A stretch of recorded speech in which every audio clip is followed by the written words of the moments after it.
Assalamualaikum warahmatullahi wabarakatuh.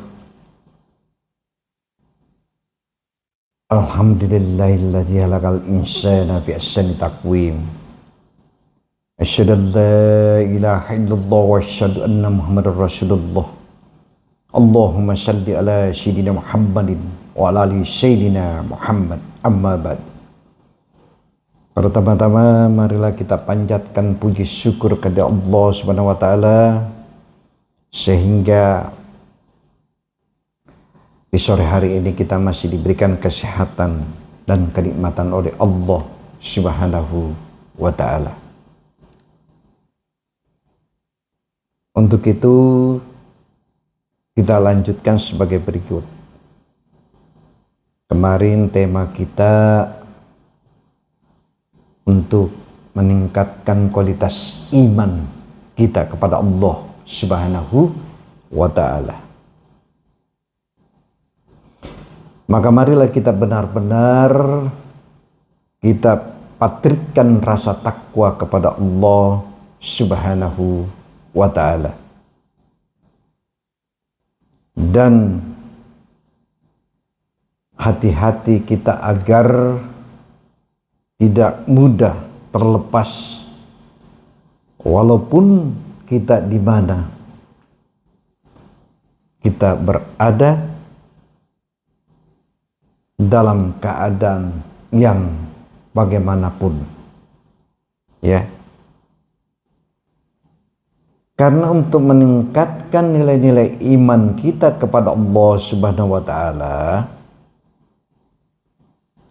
karena mengingat selalu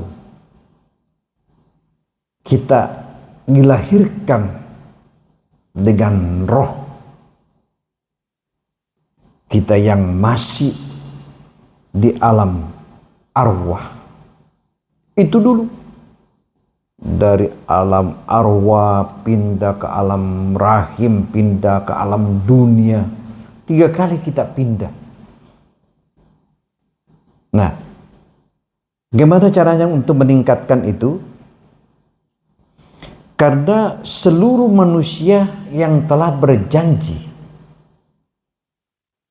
kepada Allah atas ketuhanan manusia kepada Allah Subhanahu wa ta'ala. Karena Allah juga berfirman, alastu birabbikum? Qalu bala syahid lana. Bukankah aku Tuhanmu? Roh manusia itu menjawab, ya, kami telah menyaksikan. Ini suatu perjanjian, adalah suatu amanat dari Allah Subhanahu wa ta'ala yang dibebankan kepada manusia, terutama kepada kita umat Islam. Ya. Kita yang telah mengucapkan 2 kalimat syahadat, asyhadu an la ilaha illallah wa asyhadu anna Muhammadar Rasulullah.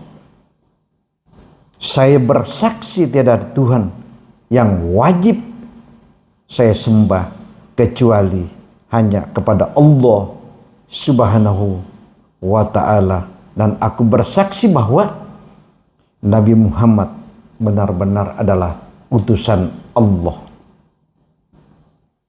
Ini dalam konteks untuk beriman, mengingatkan kita, ya. Lalu kemudian bagi kita yang telah mengucapkan, berarti kita menyerahkan sekaligus menyadari bahwa manusia diturunkan di dunia ini adalah perlu untuk diuji. Ya, Allah menciptakan kita ini, kita siap diuji. Allah juga menciptakan kita ini fi asyadi takwim. Begitu lengkap.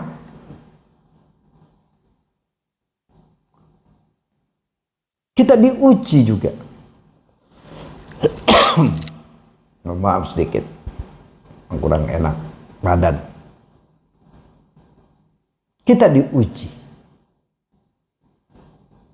Tapi ujian ini harus dengan kesabaran yang kita hadapi.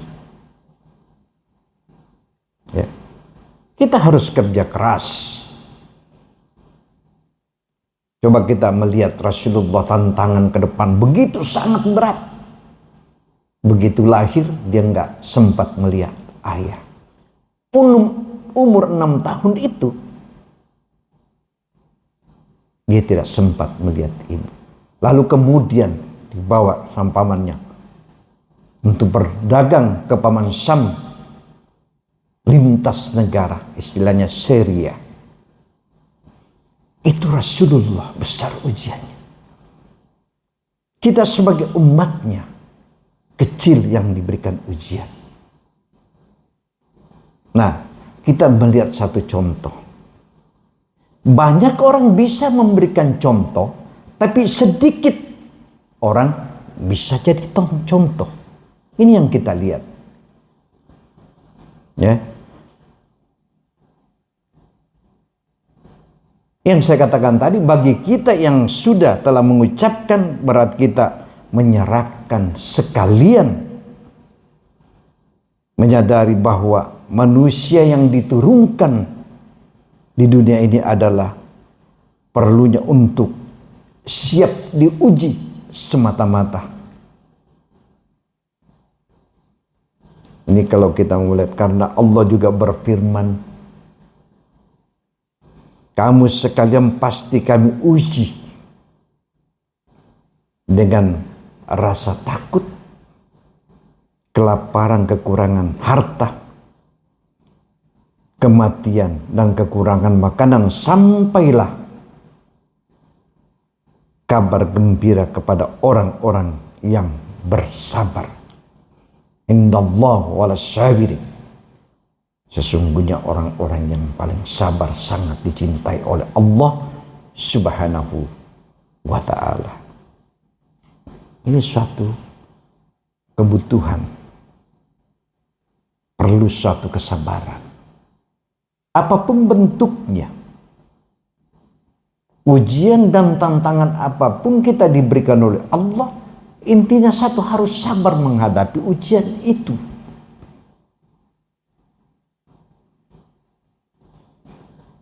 Mari kita lihat bahwa pada akhir-akhir ini yang kita hidup di zaman kemajuan, ternyata banyak di sana manusia yang berkeluh kesah karena dia tidak menyadari bahwa hal ini kita diciptakan oleh Allah, siap diuji. Semua diberikan. Bayangkan kita, para rasul-rasul saja diberikan ujian. Bagaimana kita umatnya Rasulullah Sallallahu Alaihi Wasallam? Ternyata kan banyak sekali manusia juga yang saya katakan tadi berkeluh kesah karena keterbatasan tenaga kerja. Padahal pemerintah sudah berusaha untuk maksimal mungkin membuka berbagai lapangan kerja guna untuk mengatasi pengangguran. Mari kita melihat dalam konteks keginian untuk memberikan satu motivasi agar supaya kita memiliki sandaran vertikal kita kepada Allah Subhanahu wa ta'ala. Tidak usah takut. Ya. Berani hidup harus berani berjuang. Kan begitu. Tidak mau berjuang, berhenti hidup. Kita balik lagi. Tapi ini kan perlu suatu proses. Tapi intinya satu, pegang satu kejujuran. Kejujuran ini satu memberikan keberkahan. Keberkahan membawa satu ketenangan jiwa. Ini dalam konteks untuk beriman kepada Allah.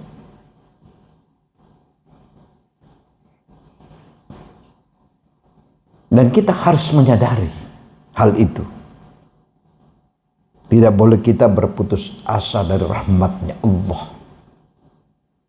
Untuk terus berusaha demi memenuhi tuntutan kehidupan kita. Dalam urusan dunia. Fid dunia hasanah wa fil akhirati hasanah. Boleh capek dunia, tapi jangan lupa akhirat. Nggak ada salahnya. Kita diberikan satu kekayaan, itu harus, karena kita berjuang. Tapi harta jangan lupa, kita salurkan yang rezeki diberikan oleh Allah, kita bantu kepada orang lain. Ya, karena rezeki yang diberikan oleh Allah, ada hak orang lain di situ. Begitu kita diberikan rezeki, kita sumbang pesantren, ya, kita sumbang masjid, kita berikan kepada anak yatim. Itulah salah satu yang membawa suatu amal jariah kita.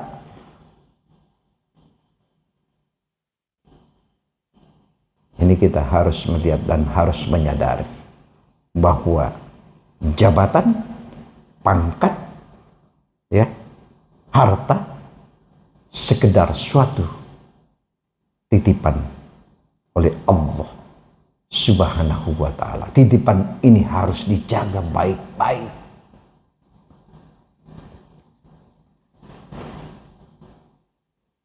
Ini saya kembali lagi dalam konteks akhir-akhir ini kita kan memasuki pilkada serentak se-Indonesia. Ya, mari kita menjaga persatuan dan kesatuan. Mari kita menjaga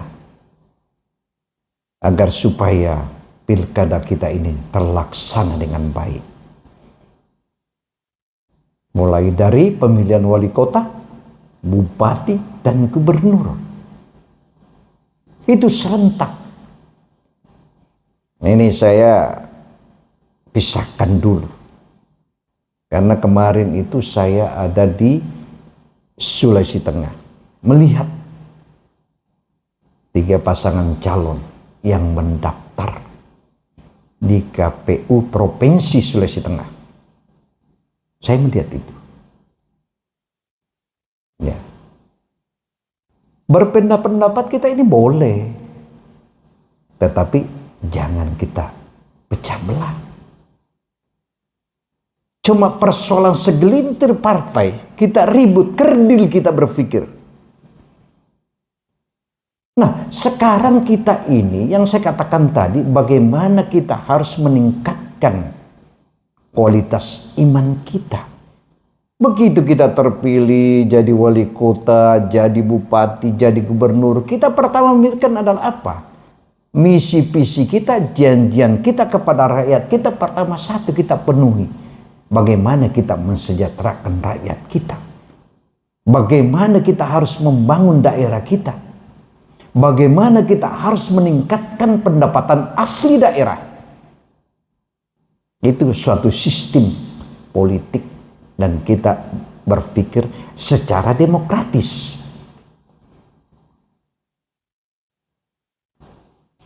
Ya, berbeda partai tidak ada masalah, tapi kita jangan ribut.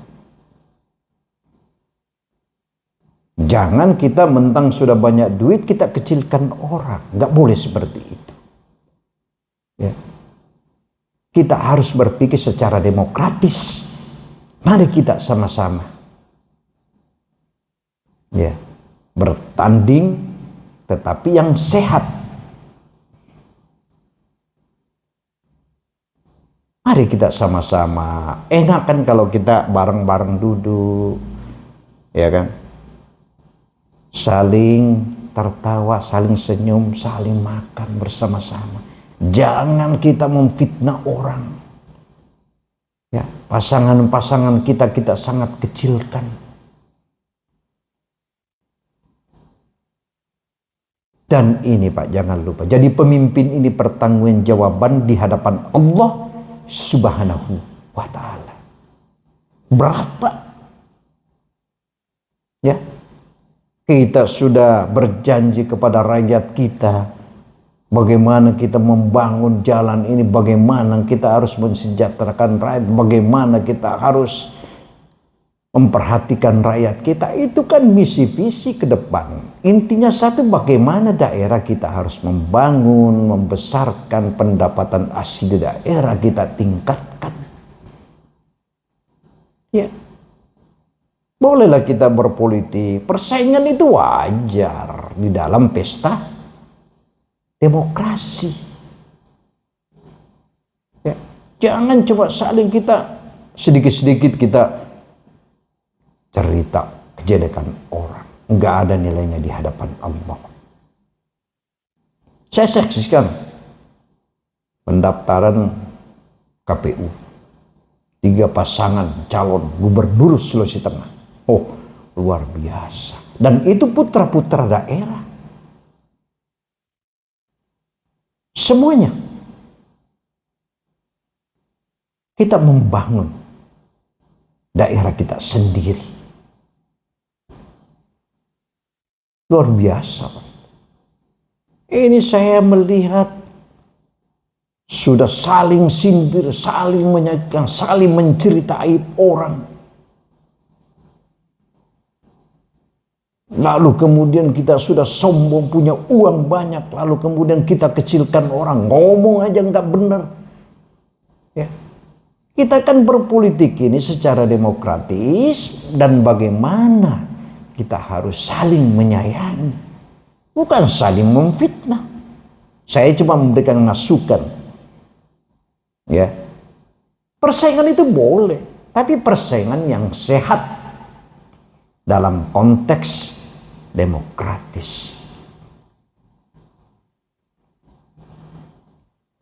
Ini yang saya gambarkan. Saya menyaksikan itu. Kebetulan pas hari itu juga saya ada di daerah Provinsi Sulawesi Tengah. Saya lihat itu, saya lewat. Ini baguslah.